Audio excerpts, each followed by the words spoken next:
So dudes, welcome to my Defender tier list going into Operation Deep Freeze. I missed out on the one for heavy metal this time around. That's free content that I missed out on, and you don't have to worry about that.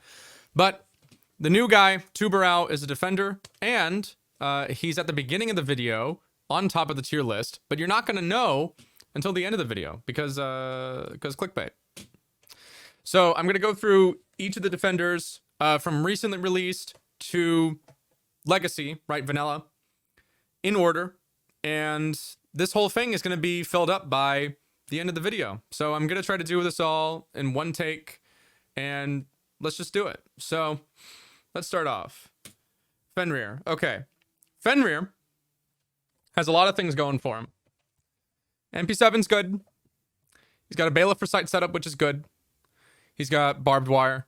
So he has a really robust kit. He can frag, he can help set up sight, and he has good overall utility just in general. So self-sufficiently wise off of that aspect of his kit alone, he's already pretty solid.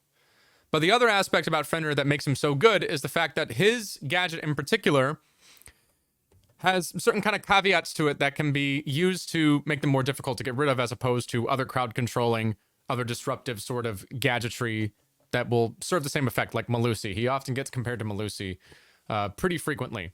And the reason for that is because he's capable of holding a large amount of map control independently of his actual positioning. And what's so good about the gadget in particular is that you can remote activate it. You can keep it concealed, and then the attackers have to make a gamble as to whether or not you're going to activate it. So people can go into rooms, start doing their thing, and then sometimes if they're not thorough with checking stuff, you can surprise the heck out of people with the gadget's activation, because the radius of it and the effects of it are pretty wide and all-encompassing. It's all just proximity-based. So you can get really creative with the trap placement because you can throw them and stick them to any kind of surface. I'll stick them on map geometry on ceilings. Sometimes I'll hide them in the kitchen sink, like literally on Clubhouse, I'll hide them in the kitchen sink, and it's concealed in this kind of bowl, and people will often just walk right past it and not even look. So that's one use case scenario for Fenrir. He can throw them wherever he wants. He can throw them outside. I've done that a couple of times. I've even done that in a competitive environment. All right, don't knock it till you try it. And he is just applicable to so many different situations, and there's just not a lot of instances where he's a bad pick. There are a lot of maps where he works. He has good guns. He has good utility. He can plug holes in a defense. He can literally see where the stuff is being activated, not just on his HUD, right, through walls, but he can also see on the right side of his screen with that particular HUD where the trap is being activated. So he's intel gathering, crowd controlling to a certain extent. His gadget doesn't particularly affect movement. It doesn't force movement, but it incentivizes people to move in a certain way, right? So it's kind of soft crowd control, but still really powerful.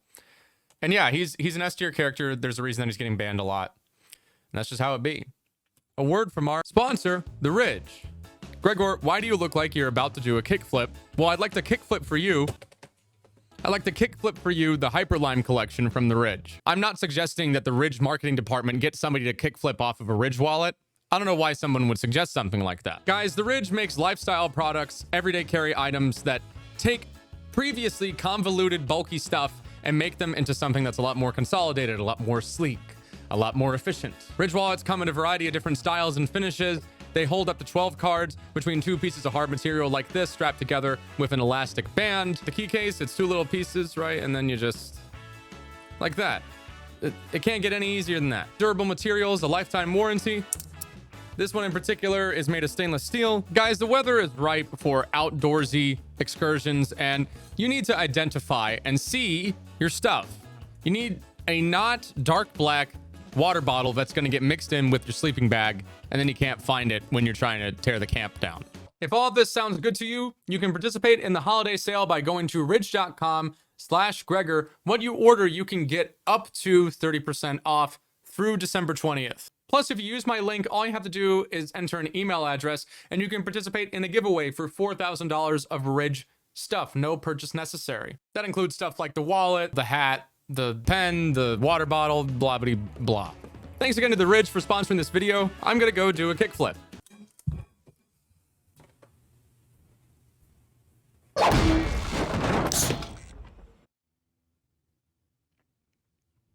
I will refrain from attempting a kickflip in the future. So this is going to be a pattern with defenders. We're going to see a lot of really good defenders. We've seen a lot in a row here. Solis. For the life of me, I can't figure out how this chick hasn't been nerfed yet. Solis interfaces with the most powerful aspect of the attacker's game, which is information gathering. Without information gathering, the attack is stuck in a very frustrating position indeed, because, as we all know with any kind of attack shooter, you are at a disadvantage when you're entering a building. This is true in, in real life, cop operator stuff, and it's true in a video game like Siege. When you're going into a building and you have to ascertain things on the fly, it's more difficult than what you'd be doing if you're in a defensive position. That's the same case with Solis. Solis basically removes that ability to drone if she's playing smart, if she is going for drones at the start of the round, if she is thorough with her, when she's looking around, then it's really difficult to get an idea of how to approach the map, right? Because if you can't drone in where the heck you're going, you're not going to know if somebody is in a corner somewhere, right? This basically, having Solis on the board allows the defense to play a very aggressive roam, sometimes a top floor roam, maybe with like 2 or 3 people involved. And it's just a massive pain in the butt to deal with if you don't have a Dokebi, if you don't have a Lion, if you don't have a Jackal. It just enhances the roam so much because it gets rid of the drone game. And not to mention, she can deal with plants. She has a lot of verticality game and all of the other added benefits of the gadget, like being able to see Blitz, being able to see Nuck, being able to see Jackal on his scanner, which is like one of the direct counters to deal with something like Solis because of the way that she interfaces with the game. And she can see IQ too. The one thing that IQ gets over Solis is that she can see her from further away. But aside from that, it's really difficult to justify bringing in IQ just solely to deal with Solis. You're going to bring IQ for a number of other situations besides that. Not to say it's a bad thing to do. But typically with IQ, there are a lot of situations where she is not brought solely as a Solis hard counter. I know that's something a lot of people like to default to when they say, bro, just Solis is so easy to get rid of, just bring IQ. It's not the case. So she's got to get nerfed somehow. I don't really know how yet. I didn't even talk about her guns. I literally just spent the entire time talking about the gadgets and the drone thing because that's the most important part with her. But on a big map like Bank or Nighthaven, she is so powerful. She's really, really powerful on big maps. Anything to shut down the roaming game. P90 is good. If you hit your shots, it's crazy. 50 round mag, high rate of fire. SMG 11 too on top of that. I understand why they gave her the SMG 11 in addition to the shotgun if she wants to pair it with that. But I don't know. I think it does give her like a really, big amount of fragging power. Nerfing that isn't going to change it though. You need to nerf the gadget. Next up, Azami. Okay, we have a lot of S tier characters. So Azami is kind of like Castle. She constructs the map however the heck she wants it to be constructed, which is really cool. The thing that's interesting about Azami is that she can throw the gadget onto surfaces, whereas Castle is limited exclusively to windows and doorways. So Azami can basically, nice voice crack, can basically construct the map however the hell she wants. She can, make cover on any kind of piece of map geometry, desks, furniture, couches, random crap, window frames. There's an angle you can cut off on Bank with a chandelier. There's a chandelier in between the banana windows and the northwest rappel. Northwest rappel. That can cut off that lawn angle. Any kind of instance where there's map geometry and the Azami barricade will deploy, you can take advantage of that. You can make one-ways. You can do like a maze of entryway into like a small corridor that makes it difficult for them to walk through. You can pocket the Azamis and then play them for a post plant.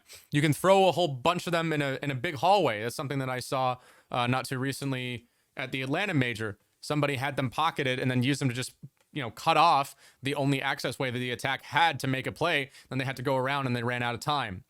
Extremely versatile character, fits into a number of different situations. The only thing that really limits Azami is the map sometimes. Sometimes there's just not a lot going on for her to really work with.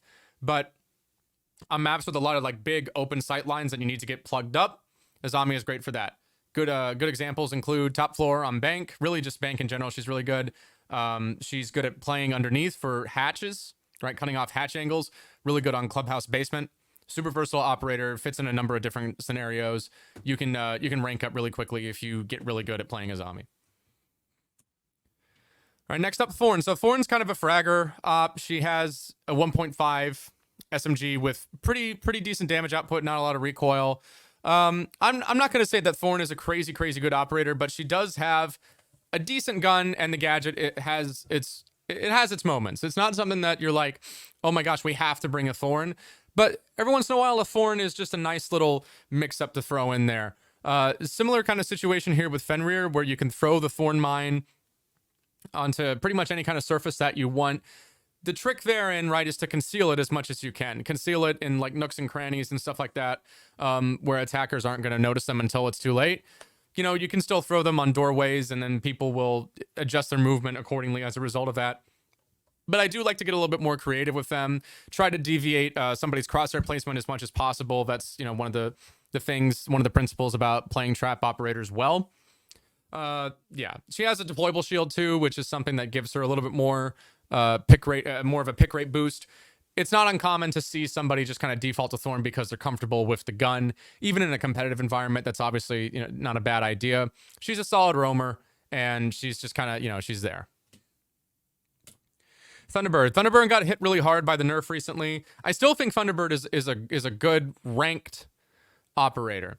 So keep in mind, we're kind of looking at this in terms of a competitive sort of point of view, but what you see in competitive can still apply to ranked. So just because your favorite operator is towards the bottom of this list does not mean that they are a bad operator. It just means that they have, you know, less in terms of use case scenarios compared to the competition around them. And Thunderbird's a good example because she's gotten nerfed so badly that a lot of people just really don't justify bringing her at all. They think she's kind of useless even, especially without the C4. But I think she's a decent, you know, ranked fragger op. She has an assault rifle on defense. The gadget isn't completely useless. I've had a couple of rounds where I've taken some hits and I go back, I heal up, and then I go back into the fight, and then I take more hits. And without a Thunderbird, I wouldn't be able to do that. Wouldn't be able to take that gunfight. She can interact with her team in a more passive way, unlike Doc, who, you know, has to be direct line of sight with the gadget. Thunderbird, you place the stuff in the middle of the site, you come back, and then it kind of gives you like a little healing station for your teammates to keep fighting. So on bunker heavy maps, Oregon bunker being a great example, Thunderbird can do pretty well. She's really good for dealing with vertical chip damage. You're probably going to get shot in the legs a lot for basement sites. She's good on those.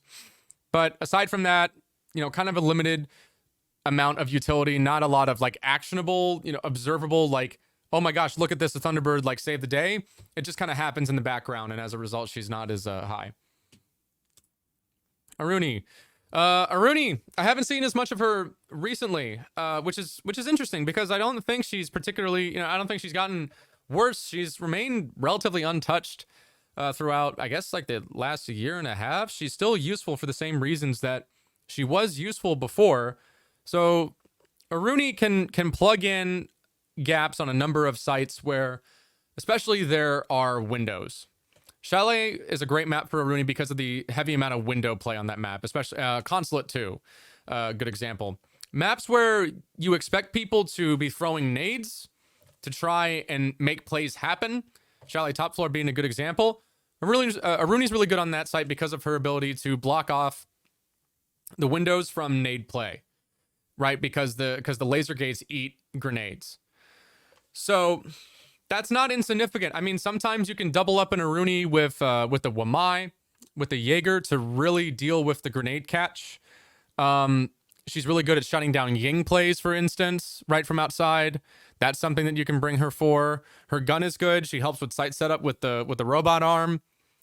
Really decent utility, support kind of character, but she's not doing anything super crazy. It is kind of a limited use case scenario. That's not to say that you can't bring her on, you know, I mean, keep in mind, guys, like, if you're playing ranked, take everything that I say here with a grain of salt. You can main any of the freaking characters on this list and play ranked and still play lights out. But in terms of the competition around her, there's a reason that you don't really see her brought like 1,000,000% of the time right now, because the grenade catch meta isn't really as prevalent as it used to be. And sometimes there are just better options on the table. But she is a solid character. Melusi's taken a dive ever since Fenrir got added to the game.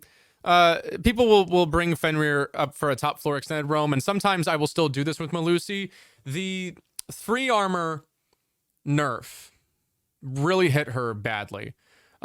She really relied on that ability to, you know, put down the stuff and then go for a deep roam, right? She was one of those deep roam characters, and now she kind of plays more like a sight anchor, like a lurker. I still play on top floor with Melusi on occasion. I like to get creative with the placements, and I play near the traps like a spider almost, right? I wait for somebody to get into a position where they're pushing the trap, and then I swing and I go for the pick. Very typical kind of trap operator centric gameplay there. Her gun, you know, the MP5, I remember when it was an S tier SMG, but you know, it's not year 2 anymore. It's not a particularly great SMG. The only thing it really has going for it is low recoil, but the rate of fire is kind of it's like middle of the, you know, it's middle of the road, and the damage output is not good. So you got to hit the head. It's not, you know, compared to the P90, right? It's not as easy to use. That doesn't mean you can't hit heads with it. Any weapon that can, you know, you have low recoil with, you can hit heads. So there's something there. But yeah, her fragging power isn't just like super crazy. She's a 3 armor, which she makes a lot of noise right before you go for the swing. So, right, there's just a lot more downside compared to Fenrir, but I still like bringing her, depending on the mood I'm in. Something that's really useful about the traps is that you don't have to pay attention to them, right? You can stick to the gunfight. You can stick to what you're doing. You don't have to do the thing with Fenrir where you're looking around and then like activate, deactivate. You just set and forget. And for certain maps, she's still a pivotal and interesting operator to bring, especially if Fenrir's banned. So Oryx again. So these are like, we're gonna see like a lot of gunner ops down here. Oryx again, not a bad character, but we are in a gunfight meta, as we continually say. So why would the gunner operators be, you know, low down here? Well, the reason for that is because all the operators up here have good guns. Like Fenrir has an MP7, Azami has a solid weapon, Solis has a P90. And so when you're talking about a gunfight meta, it all just kind of comes down to Siege, right? Siege is a gadget focused game. Even in our equivalent of a gunfight meta, when you're min-maxing as much as possible, you're still going to isolate it down to, okay, I have a good gun, what else does the gadget do? And Oryx is a good roamer, okay? Don't get me wrong. Great maps for Oryx include Bank, where he can traverse the map really quickly and then waste a lot of time on an extended roam. He has a good gun. He can jump through hatches. But that's, you know, the maps where he's most suited. There's a lot of situations where it's like, okay, I should probably bring a Solis instead. I should probably bring any wide number of roamers instead. Oryx is a fun operator to play, and he can definitely play lights out and get a ton of picks. But his utility leaves something to be desired. There's some situations where you can use the Kool-Aid Man smash on furniture to do a particular kind of strat. That's cool, but he is, you know, kind of limited by the circumstances of his character design, which isn't a bad thing. He's not a bad character, and he can definitely make plays. But when we're comparing the guaranteed value compared to other characters, it's not really all there. A couple of things have to happen first. Wamai. Wamai is one of my favorite characters in the game right now. He can assist an extended roam really well. His flexibility, his ability to throw his discs wherever he wants, as opposed to Jager, who sets stuff up at the start of the round. He's going to play a little bit more anchory. He's going to play a little bit more, you know, position-based. Wamai can adapt himself to any kind of situation that the attack throws. He can go here, he can go there, and then wherever he goes, he's going to be able to catch projectiles, which is really helpful. Your teammates are going to benefit from this a lot, especially because his guns are really solid. MP5K with the 1.5 is... I'm just saying, okay? There were a couple of plays I saw in Atlanta where I was like, do you guys understand? Do you guys understand why I'm an MP5K crutch? Because that weapon is nasty. I don't know what it is about that weapon with the 1.5 scope, but it's just like it's laser clean recoil without a lot of like zigzag. It pretty much goes exactly where you want it to go. Really good weapon. Good operator. Plugs into any kind of situation. Really, you're always going to have a need to shut down stuns, frag grenades, and yeah, that's Wamai. Solid character. I need water. I'll be right back. I now have water. I can continue yapping. I'm recording. Okay, Goyo. Good gun. Lost a C4, which is kind of lame, but you know, he had a lot of things going for him. Solid guns. If you want to run the TCSG, you also help out with site setup. Again, you're going to see a case here with a lot of the B tier characters. Lots of characters where it's like, okay, here's a Goyo strat, here's a Melusi strat, here's an Aruni strat. Kind of a plug and play kind of operator. You're not going to bring him like 1,000,000% of the time, but there are certain situations where it's like, oh, I have an idea. You know, like, let's throw a Goyo into the mix here. The canisters work on really like bunker heavy. When I say bunker heavy maps, I feel like I might not be doing a good enough job of explaining where I'm coming from in terms of the terminology. So bunker heavy. When I say bunker heavy, I'm talking about maps where there's not a lot of destructive potential aside from like, you know, like one wall, a floor like here, right? Maps where there's not a lot of stuff that you can blow up. Hard walls. Oregon is a great example, right? That's a bunker heavy map because it's like you go into the blue area and there's like a wall here, and a wall here, and that's kind of it. There's like a hatch, another hatch. There's not a lot of stuff you can blow up, right? It's pretty much all gunfight centric. Like we have to get this map control to get this map control to get this map control to get this map control. Like you gotta fucking take a fight, right? There's no like if ands or buts about it. So you need utility to clear people off and da. Goyo is really good on maps like that, where there's not a lot of options for the attackers, you know, in terms of like movement. Really good on congested, you know, high traffic kinds of maps where you can plug stuff up with the canisters. But again, that's kind of a limited, you know, use case scenario depending on the map that you're on. So it's not something you're going to bring 1,000,000% of the time, but it is useful on occasion.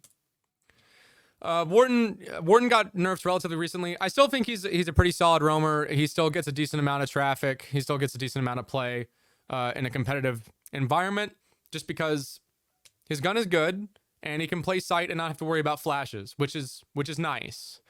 He's not going to play as aggressively. People still play him aggressively. Don't get me wrong.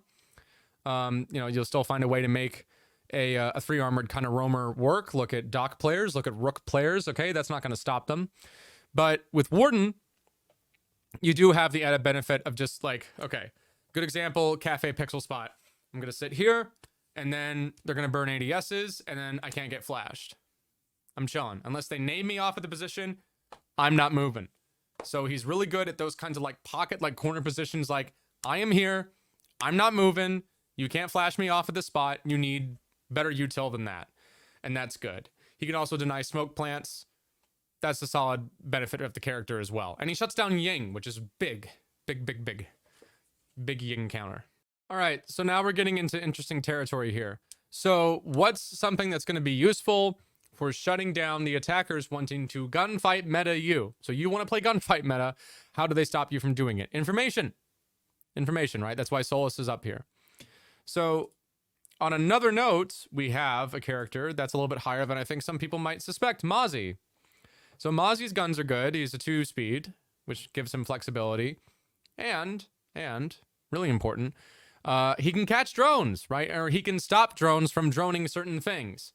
So he's another example of a plug and play kind of like, okay, this character is going to fit for like the top floor extend roam. But that's really good, right? That's a solid way to play Mozzie. Not much to really yap about here, okay? He can do the top floor extend. He can do the deep roam. He can shut down drones. He doesn't necessarily have to, you know, commit the pests to shutting down the roam clear. He can put them on the site. He can combo up with Mute. He can combo up with Solis.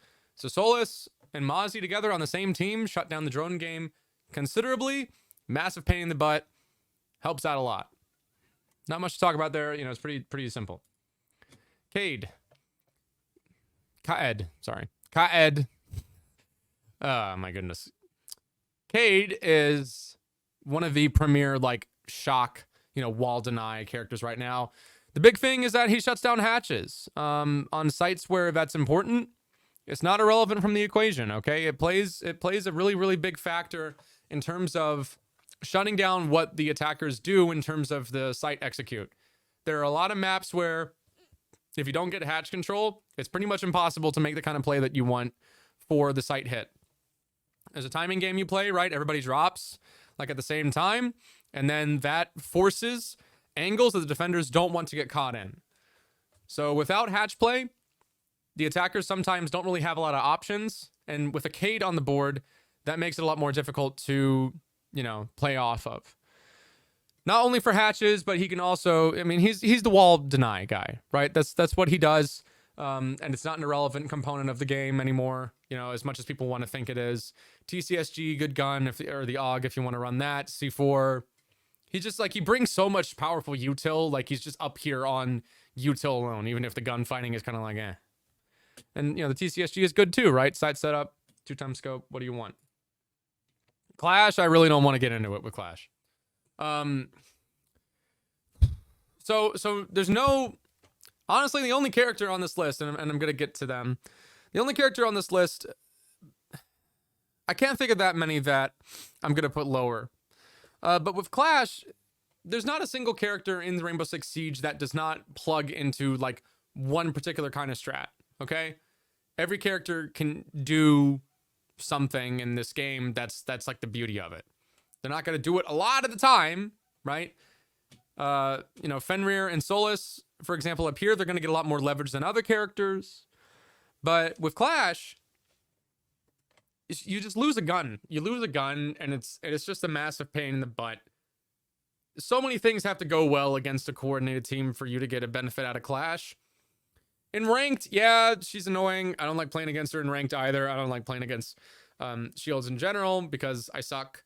But the real thing about Clash that makes her frustrating is that she just like, she has no gun, right? Like she has the MP9, but she has to like switch to it. She's slow. She's loud. She works on very select kinds of like, here's a bunker strap we're doing with like a Goyo, chip damage, CCing, stuff like that. You have to pretty much work the entire strat around her or else you're kind of wasting your time. So Clash, you know, I'm not saying that you can't play her, but she's not good in a lot of situations. And if you're watching this video, maybe I don't trust you either to get much benefit out of her. Remember when I said I was going to do this all in one take? Okay, here we go. Maestro. So I am taking into consideration the fact that he has 3 cameras now for this list. Or am I? Okay, I'm not comfortable putting him up quite yet. Not yet. Maybe soon. Maybe someday. Borderline, okay? Maestro. Y'all gotta stop saying Maestro is mid. Man, stop it, okay? I don't know what's going on in comp. Maybe I haven't watched enough comp. Maybe I don't know what the hell I'm talking about. But, like, area denial cameras, all right? Let's take into consideration a number of things. So, one really important thing to note is that Maestro in Operation Deep Freeze is going to have the ability to stop plants from full now, okay? So he's going to be able to, he has 6 seconds of zappy time. So that's going to keep people from planting if you activate the laser at the jump. You know, the smashing the bulletproof glass mechanic has done so much damage to the, like, Siege discourse. So many people freak out about it. Guys, it's a counterplay thing, okay? If it weren't for that, these characters would be, like, up here. You need to have some kind of punishment. You need to have some kind of disadvantage to just placing your stuff wherever you want and acquiescing map control. If you keep map control, then the Maestro cameras still come into play. Really useful for site anchoring. With the 3 cameras, he can put 2, 1 for each site, then put a 3rd camera to kind of, you know, disrupt the attacker's push on a particularly powerful piece of map control. I think Maestro is going to get a lot of leverage on bunker heavy maps. Again, like we saw when I was talking about Goyo, kind of similar sort of situation there. Not to mention his guns are good. He has the Alda. He has a bailiff for site setup. Just a really solid anchor right now. Very solid anchor. Not going to use him like 1,000,000% of the time. I think, how many times have I said 1,000,000% of the time in this video?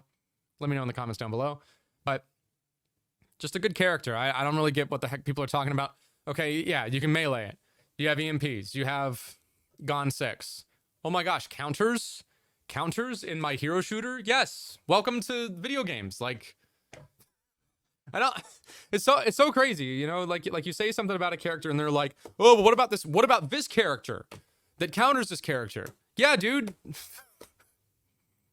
It's a hero game. Hello? Like, dude, 3 cameras, bulletproof by, you know, you have to use utility to get rid of them. Denies plants. 3 pieces of intel that you have to get rid of with some kind of utility. Great gun, 50 million round mag. Bad. Who's putting... Stop. Come on. Give me a break. Give me a freaking break. Alibi. Alibi. Look. Okay, Gadget's not awful, but we're going to go back here, right? We're going to go back to the discussion we had about different roamers in terms of their guns. So, like, her gun is good. And then the utility is like, okay, well, it's not Solis. It's not Warden. It's not Wamai. It's not Mozzie. Limited case scenarios with Alibi. Couple of situations where, hey, I can do like a little Alibi strat here. Fun ranked operator. You know, she can do her own thing. Has a bailiff. Site setup. That's cool. Pops hatches. That's cool too. But aside from that, just kind of, right? She used to be a lot higher. But yeah, she, you know, this is the coming and going of, you know, the roamer of the month, right? She used to be up here because there was like no disadvantage. Well, now there's other, you know, she has competition, so it's kind of like, Kind of a similar situation with Vigil. You know, Vigil is in such a weird place, right? Because like Solis, why would you bring? I mean, don't get me wrong. There's some situations I think where you can throw a Vigil into the equation, maybe double it up with a Solis. That's cool. But the whole thing about Vigil is that he can, you know, deny the drone's intel. Well, why would you deny drone intel when you can just bring a Solis and deny the drone? So it's like, okay, what are we doing here? There are a couple of situations where I think you can get leverage out of a Vigil. A Vigil can definitely put himself in a position to make plays, and that's good. His gun is good. He has impacts. That's also good. But again, because the competition is so like we're boiling it down to brass tacks. It's like comparing Vigil to other characters. Why bring him? Okay, there's a reason he doesn't really get picked in comp as much as lately. Ella. Oh man. I hate to do this. I really do. But like, what the heck? Why is she a 2-speed now? Why did her gadget get nerfed so much? Really difficult to justify bringing her in a competitive environment unless you are just you're playing lights out with the Scorpion. High rate of fire, super high rate of fire. Okay, if you are a, you know, particularly mechanically talented player, you can probably get something out of Ella Scorpion. I'm sure you can do that. But geez, man, I mean, she got hit by the nerf batch so many freaking times, like again and again and again, even to the point of like, why? I think she's fine now, right? The one that really screws me up is there's no movement disadvantage to running into the mine. Like, does anyone know what the mine does anymore? I don't even, like, this is how much I played Ella, and this is how frequent Ella gets picked in my games anymore. I don't even know what the freaking mine does anymore. I think it like messes with your vision, yeah, but I'm pretty sure it's lost like half of its effects. I don't think it knocks you out of sprint anymore, which is goofy. Yeah, it just makes you go like, bleh. It doesn't mess with your sensitivity, you know, not to say that was a good mechanic, but that was one thing that she had. She's an early warning device now. The gadget doesn't even freaking do anything really. Like it's a sound cue. It's practically a sound cue at this point, which is like super lame. You can just bring other characters if you want to do that. Like this one. Okay, why the heck would you bring an Ella when you can just bring a Lesion, right? Lesion does damage. He is crowd controlling. He forces people to be unable to sprint or plant. You get the sound cue when they walk into the mine. You can stack the mines. You can place them around doorways. You can place them underneath windows, right? In the similar way you would play Frost. He gets a ton of them. He gets so much more than Ella does. His gun is easier to use. It has really good damage output, and you can hit heads with it. The 612 is good too. That got buffed like super crazy with the one of the more recent patches. Like, what the heck? Why would I? No. Okay, like if you're gonna play this kind of like trapdoor spider sort of character loop, Ella is just there if you want to play the gun. That's kind of it. Otherwise, there's other options. More hot takes. Here we go. Mira. Okay, Ashe, Callie, they can act as counters now. They can shoot their stuff at the Mira, shatter it just like meleeing it. That's great. Bring a Wamai. Bring a Jager. You'll be okay. You were okay after the melee change. You'll be okay now. Still completely changes the way you set up a site. Still completely changes the way as an attack you approach the site. Still forces attackers to deal with you. Still forces attackers to bring a twitch, to bring Ash from below. She completely forces movement, plays, stratting, interfacing with the game. You're planning what you do, right? Are we going to go for a direct take? Well, we can't go for a direct take anymore. We have to go around. We got to do, you know, a master over, right? Villa, good example. Instead of doing a direct study take. Mira on the board completely changes everything. She has counters because she needs them. Her gun is really good. She has C4, can do a number of different things. Lots of different creative things you can do with strats. You can put, you know, it's Mira, right? Everybody knows how Mira is.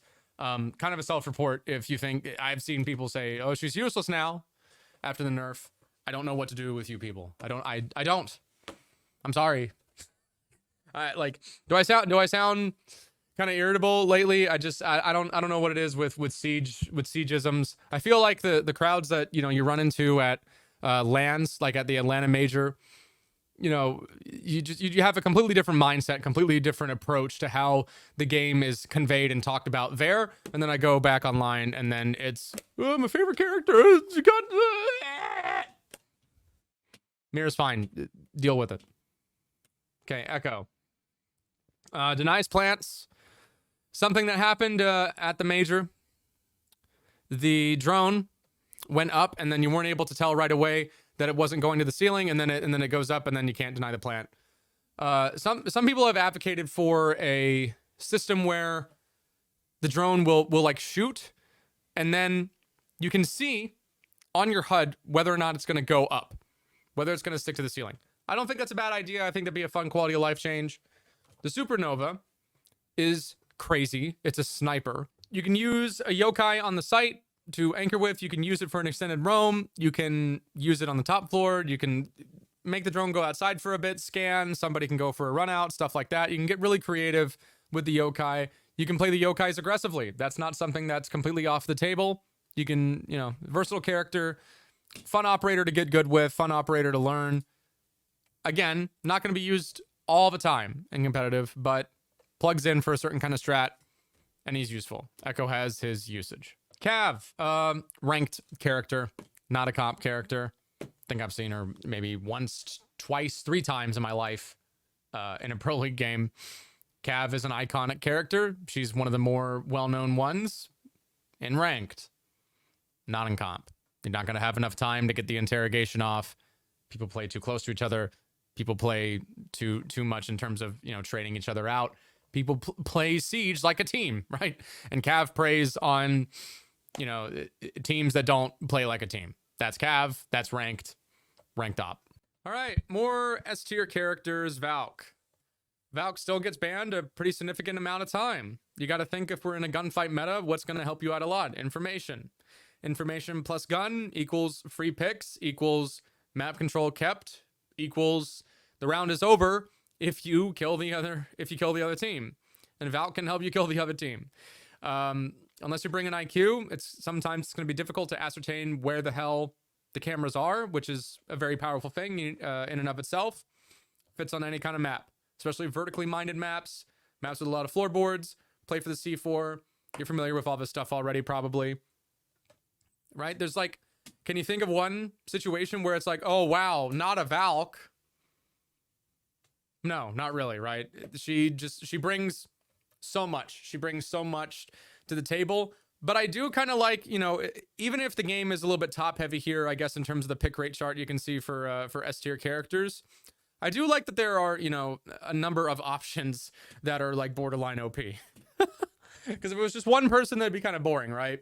So now you have, you know, you just have one character that gets to dictate the entire rest of the lineup, I guess. But I mean, this lineup in general, what you're seeing here, you know, you could probably bring something along this extent every time and get away with it. It's free info. You can put them on the site. You can put them up top. You can help your team in a number of different ways. It's Valk. It's free info. The game is about info. It's good. Valk's a really good character right now. Good guns, C4. Yeah. Moving on, Frost. A lot of people are, you know, you got the Frost rework. I don't know why they called it a you know, I think they said it was a rework to kind of make it go down easier, but it was a nerf, and it's fine, right? If you're playing off of the trap, you still get a benefit out of it. The only reason they made the trap the way they did was to keep you from putting the trap like somewhere on the opposite freaking end of the map and still have like guaranteed value out of it. Now you don't get as much guaranteed value. But good example for Frost working is any kind of map with a lot of window play, a lot of vault-ins, chalet, top floor. That's like Frost's home. Combo up a Frost with an Aruni, deployable shield, 1.5 scope, laser beam gun, secondary shotgun for sight setup. Frost does a number of different things. She is a very versatile character. Does she fit in every kind of situation? No. Is she really good at what she does? Yes. Yes, very good. Very fun operator to play. You get a lot out of the Frost traps. It's always really satisfying to hear that snap. And you don't necessarily have to put them like under windows all the time. You can place them in just, you know, random, like nobody will check here spots, and then sometimes you'll get leverage out of it. One of the quintessential trap operators that makes Siege, in my opinion. Next up, Mute. Even though this guy is a 3 armor now and it takes 5 million years to do his sight setup, nobody can deny drone game as well as he can. Not even Mozzie can do it. This guy can do it all. He has a shotgun for setup. He has C4. He has really good weapons. He is one of the best close range fighters in the game with the M590 paired up with an SMG11. Him and Smoke together, they are the best close range gunfighters at the moment in the game. And I think they always will be, you know, at least for a little while.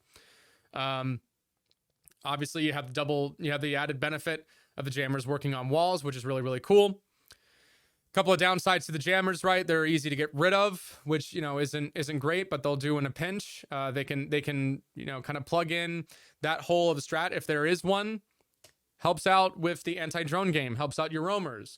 Put a couple jammers up on the top floor or a little bit further away from the site, and it makes it difficult for the attackers to actually, you know, they're going to have to face check. They're going to have to face check your roamers. That's what Mute brings to the table. Super versatile character, can do a million different things. Smoke up there as well. Still one of the, you know, quintessential anchor characters. I wouldn't really put him here anymore because he doesn't really benefit. You know, he was really up here with the utility simulator because of the nature of the smoke grenades, you know, and how they work in a game like this. You're always going to get a benefit out of smoke in a game like Rainbow Six, being able to throw stuff from afar, from behind cover, to deny plant, to deny area at any given moment in time. Super, super powerful stuff. Any kind of area denial character is going to be good in a game like this. However, he does suffer at range, which is kind of a, you know, he has to work within his, you know, close range kind of environment that he's comfortable with. He is a sight setup guy, which is also useful, but he did lose his deployable shield recently, and the game is a little bit more aggressive now. It's not like sitting on the bomb chassis forever and just doing nothing. It's taking gunfights. It's contesting the initial entry that the attackers want to do as soon as they get into the building, right? And Smoke, if you take him away from the site, it's a little bit, you know, it's a little bit more shaky in terms of how safe that is, how smart that is to do. So as a result, I don't think he's like an S tier must bring every single freaking time kind of character anymore, but he's still very, very good. Castle is again what I would consider a construction op. It's not the utility simulator anymore. He's not a must bring. There are some situations where he's like a plug and play. Good example, bank top floor, put up a bunch of the castle barricades on the banana windows there, and now the attackers have to respond. He is good at predicating a response. He is good at forcing a decision to be made by the attackers in terms of how they want to approach something. That's what Castle does best. I think that it really depends on what you're doing, and you kind of have to get the team on board with it. But he's not a bad character, especially on bunker maps. Said bunker maps a lot today. Really good on Oregon, okay? Not a lot of destructive options. Put the castle barricades on windows. One of the few situations where I think you can get away with putting them on exterior windows, and it's probably not a bad idea because at the end of the day, the attackers still have to bring something, right? They still have to bring like a sledge or sit on it and melee it like a million times, and that, you know, that slows them down, and then it also, you know, puts them in a vulnerable position. So Castle, good character. Just got to know what you're doing. Look up some strats. I'm sure you can find them. Shotgun, 1.5 on the UMP 45 is good. Makes it usable. All right. Pulse. Look, he's not down here, okay? Don't freak out. But Pulse is just such a weird character. Another one of these situations where it's like, hey, there's a couple of ranked situations where you can get a lot out of Pulse. In competitive, he doesn't really get that much play because other characters can kind of do the same thing that he does, and his gun is not great. He has C4. He can do the whole like C4 thing. But there's other ways to gather intel in this game, and Pulse, you know, it just has... A lot of things have to go right. A lot of things have to go right in order for Pulse to get something out of his gadgetry, and that's not necessarily a bad thing. Don't get me wrong. He is a very solid character. If you're Macy J, well, I'm already familiar with what Macy J can do. If you were watching the show match with Pulse, everybody's familiar with that. But again, you know, if we're looking at it from the whole, like the whole span of it, the whole breadth of options that people have, there's just a lot of situations where I don't need a Pulse. We need this. We need this instead. We need a Mozzie to shut down the drones. We need mute jammers up here. We could use a Lesion. Traps are good, right? Lots of situations where something else might be better. In some situations where Pulse can be used, doesn't make him bad. Just means he's not like super duper competitively this and that. Same thing with Doc. Any of the healing ops, it's just kind of like, okay, what are we doing here? I mean, Doc has the MP5 with the... No, I'm sorry. I got it mixed up. Rook, who I'll show you as well. Actually, I think, are they next to each other? Yeah. Rook has the 2x, which is cool on the MP5. Full auto with the 2x for defense. You know, there are some situations where you can get something out of that. This is going to be a really deep cut. I remember... Gosh, a couple years ago, this is something, I don't know if Dark Zero is still doing this, but for bank basement, you would have the default plant by, the desk, right? Server for a blue take. And then the wall will be open, and then somebody is behind the planter, putting the diffuser down. Then you have somebody ready to shoot the C4. So if you don't have any idea of the level of like mechanical aim going on in a professional environment, just think of that. That's a job description that some people have in a professional environment. You will assign someone to shoot the C4 to keep the C4 from blowing up your planter. That is a thing that you do. So for the blue hit, you would have somebody stationed back, right, to shoot the C4, and then sometimes Dark Zero would do this. They would bring a Rook with the 2x, sit him all the way in the back in red, and then that guy would shoot the C4 guy. So that was like a little thing that sometimes, very rare, but it did happen on a couple of occasions, and Doc and Rook kind of fit that job, right? Anchors that you're going to get punished for not hitting in the head. They're going to play from a distance, and if you don't hit him in the head, you're going to pay for it. And that's just kind of how it is. That's the scenario, right? They're gun characters. But there's a bunch of gun characters here that do a million different other things. So it's like, again, not bad characters, but we're not going to bring them because of their competitive viability, I guess, right? What we are going to bring for our, competitive viability is Jager. Jager is still really good. Just a testament to how the game is kind of constructed and how it's built, that Jager is still like an A to S tier character even after all the nerfs. I've been running the 416 with the extended barrel. I don't know if that makes me a crazy person. I feel like I'm not going to hit the head with the recoil on that gun anyway, so I might as well hit the body. And sometimes it kind of works out in my favor. I'm not opposed to it. The ADSs are good. Even with the rework, there are some situations where you kind of get to punish people for not acting quickly enough in terms of resetting the ADSs.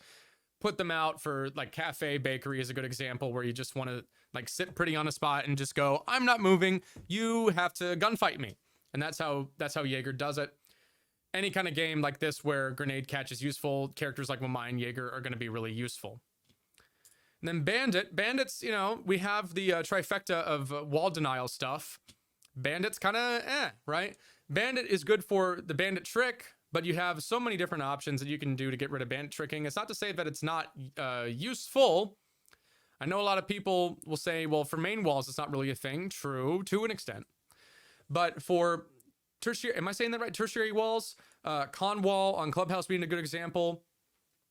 You bring a bandit, you can trick off of that because the attack is not going to bring as many resources to deal with that particular kind of hit.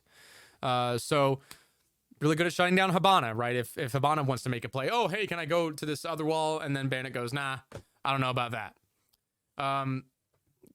Decent little plug and play kind of character, right? This is all plug and play. C4, good guns. And then we finally have our last two, and then I can finish this video up. Do I sound like I'm enjoying my time? Tachanka. Tachanka is bad. Yeah, bad. Bad. I mean, not bad. Bad. I hate using that word with Siege characters. Look, like, good. Tachanka's good in some cases. Ranked.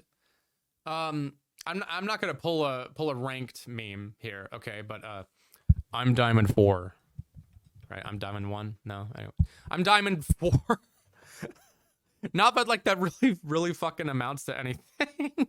But like, I still bring Tachanka sometimes, and it's fun. You can do kind of an off strat every once in a while, and there's nothing wrong with it. But we're looking at competitive picks, and it's sort of okay. Like, it's slow. His gun fires slow. It's better now, right? It got buffed, but the gadget is still just kind of like, if it was an issue and people wanted to anyway, they just bring the SMG on Tachanka. But they don't. I don't care. It has scopes, you know, it's like, whatever. Gadget has to work in very limited kind of situations. Every once in a while, you'll run into a pro league team, go, hey, let's throw this out there. We'll use Tachanka grenades and we'll shoot these from like 1,000,000 miles away and then bounce them off of like a thing. They might have like a crazy lineup. Right? That happens sometimes, but not all the time. And it's really one of those like sleeper kind of picks where you throw Tachanka into the mix because you don't expect the attack to really have a plan for it. And sometimes that works in ranked. And then finally, Kapkan. Honestly, I might just put, I think Kapkan goes up here. I might just put him up here, guys. Like, now that I'm looking at it, Kapkan, I mean, in the TDM meta, people will run into these things. Like, it happens, okay? Even at a professional level. Look at the recent Atlanta game. The grand final, the very, very final map on Cafe. The guy put up he had the triple Kapkan spot. He had the triple Kapkan spot on Bathroom. And as soon as he put that, I was like, that's going to get someone. That's going to get someone because the tensions, the stakes are high. They're not being thorough with the droning.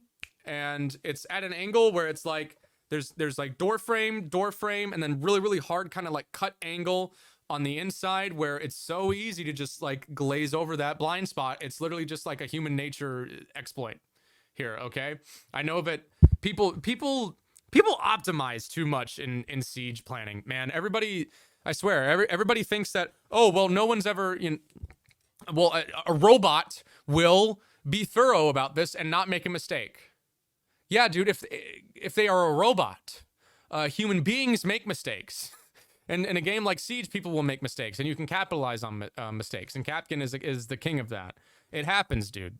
Professional players run into Kapkan traps, and that's exactly what happened at the Atlanta Major. Somebody who gets paid a lot more money than me to play the game ran into a Kapkan trap and died, and that blew open the round and let W7M clutch it up. I shouldn't say clutch it up. They were kicking LOS's ass. But, I shouldn't say that. Sorry. Like 4-1. Hey, look, my bad. Okay. I'm not trying to come at anybody, but yeah, dude, it works, man. It's Kapkan. Like, put them in an unexpected spot and you might get a free pick, and you'll do, you can punish people for rushing their decision-making process, especially in a game where mental is such an important factor. He's up here, man. But yeah, I am gonna, we do need to consider an operator here that I haven't talked to you guys about. Oh, that looks great. That looks so good. Isn't that such a clean edit? Do I edit this part out? No, I don't. I'm lazy. Here I go, okay? Generative fill. Let's play around with the new... No. I should edit this out, because I'm going to do the longest way possible. Aha, okay. We're good. Okay. Who's up next? I think you guys can kind of figure it out, huh? You saw me make space in that section of the tier chart. I'm sure it's going to shock some of you. I'm sure it's going to be a real big... psych! I gotcha. No, Tubarão's good. Tubarão shuts down gadgetry. He can play from below with the thing. He can shoot the thing. He can shoot the freezy canister and then C4 people. Solid weapons. AR-15 on defense is a lot better than it is on attack. I'll say that. 10-round mag, so it's not like an amazing weapon. And I think the MPX is still pretty solid. I can honestly see an argument being I can see two arguments. I can see an argument for the MPX and I can see an argument for the AR-15. But he's going to be a very interesting character to see in a competitive environment. He's very reactionary. He can respond to a number of different situations and do a number of different things. He can buy time for your team to rotate. He can buy time for you to run away. He can stall attacks in terms of how they want to set up the play. He just gives you more time, and time is a resource, especially for the defense, and that's good, okay? He can give you more resources in terms of your decision-making ability. And he can make plays with the thing from below and gather intel, do a number of different things, crowd control, and affect attacker utility. Really good character, Tubarão, in my opinion. Not like up here, but I think he's going to get picked a pretty, decent amount. And he's probably going to lose the C4, if I'm being 100% honest. But yeah, this is my official Rainbow Six Siege Operation Deep Freeze Defender tier list. Let me know what you guys think, if you have any adjustments that you would like to make in the comments down below that I'm totally not going to get angry at when I read, I promise. Okay. And I'll see you guys in the next video on Friday. All right. This is what I got. Mainly a, competitive kind of fusion ranked sort of playlist, sort of tier list. Sorry. Like all of this is just sort of up to personal interpretation of how you want to play ranked. You can pick any of these characters and then go to champ with them if you play them like nonstop. Okay. But there are situations where you can make the job a little bit easier by yourself by just, mix and matching depending on what you want to do. So thanks for watching this video, guys. And if you want to see more like it, be sure to give it a like and subscribe to my channel. It supports the business and I really appreciate it a lot. Okay. Thanks for watching. Deuces.